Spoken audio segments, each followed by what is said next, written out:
여러분 안녕하십니까? 오늘부터 면적이 3,000제곱미터가 넘는 대형 마트와 백화점에 입장할 때 방역 패스를 확인했습니다. 또 방역 패스의 유효기간 6개월도 의무화됐습니다. 일부 어르신들이 QR코드 사용에 어려움을 호소했지만 다행히 현장에서 큰 혼란은 없었다고 합니다. 김하영 기자가 현장 취재했습니다. 서울의 한 대형마트. 방역패스 도입 첫날 출입구마다 안내 직원이 2명씩 배치돼 QR코드 인증을 안내하며 이용객들이 백신 미접종자인지 아닌지 확인합니다. QR코드는 안심콜 부탁드리겠습니다. 단말기 설치도 14대에서 19대로 늘리고 출입구도 2곳 중 1곳만 열어도 대부분의 이용객들이 순조롭게 통과했습니다. 저는 당연하다고 생각을 해요. 가장 사람들이 많이 붐비는 데잖아요. 쇼핑센터들이 처음부터 실행을 했다는 게 맞다고 보고 있어요. 서울 중구의 한 백화점. 입장은 전반적으로 수월했지만 일부 이용객은 인증 절차가 불편하다며 접종 증명서를 직접 보여주는 경우도 적지 않았습니다. 해보니까요, 이게 잘 안 돼가지고 상당히 불편하네요.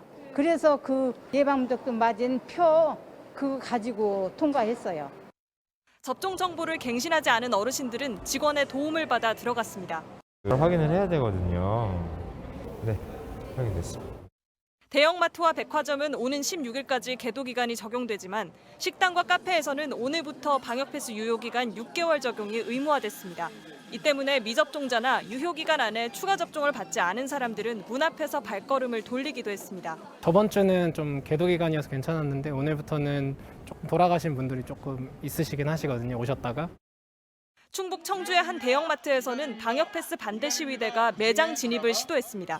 반대한다. 백신 안 맞았습니다. 이들은 방역패스가 백신을 강제로 접종시키려는 정책이라며 철회를 요구했습니다. MBC 뉴스 김하영입니다. 방역 패스는 지금 집행정지를 두고 법원의 판단을 기다리고 있습니다. 정부는 오늘 최근 확산세가 꺾인 것은 방역 패스 덕이라는 근거 수치를 공개하면서 만약 방역 패스를 중단한다면 거리 두기를 완화할 수 없다고 강조했습니다. 정부의 입장은 무엇이고 실제 현장은 또 어떤지 이준범 기자가 취재했습니다. 서울 시내 주택가에 위치한 소형 마트. 식품부터 생활용품까지 대형마트와 비슷한 물건을 살 수 있지만 면적이 3,000제곱미터 이하라 방역 패스 없이도 입장이 가능합니다.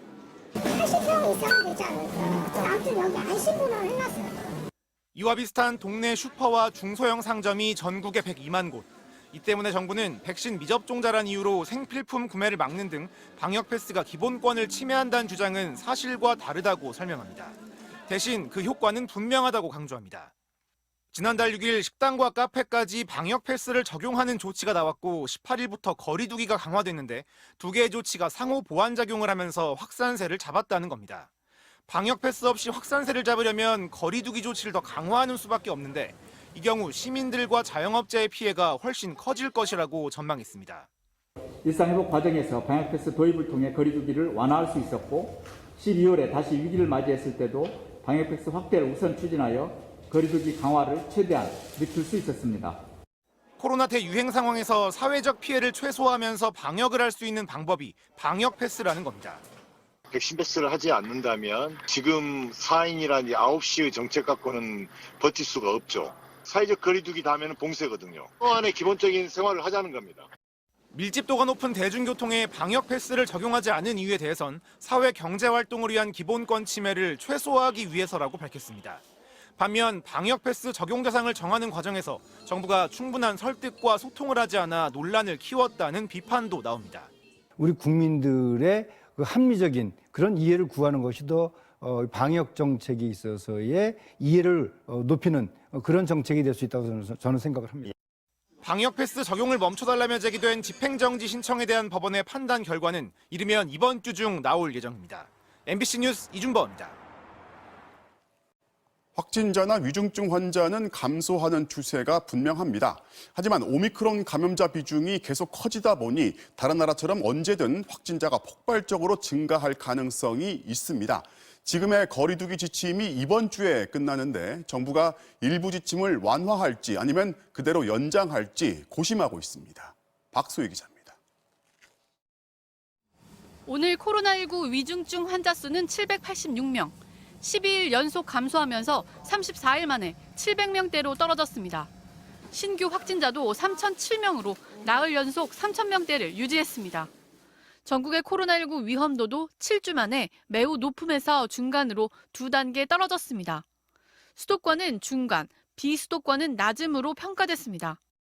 사회적 거리두기 강화 조치 연장 이후에 수도권과 비수도권 모두 유행 규모가 점진적으로 감소세를 보이고 있습니다.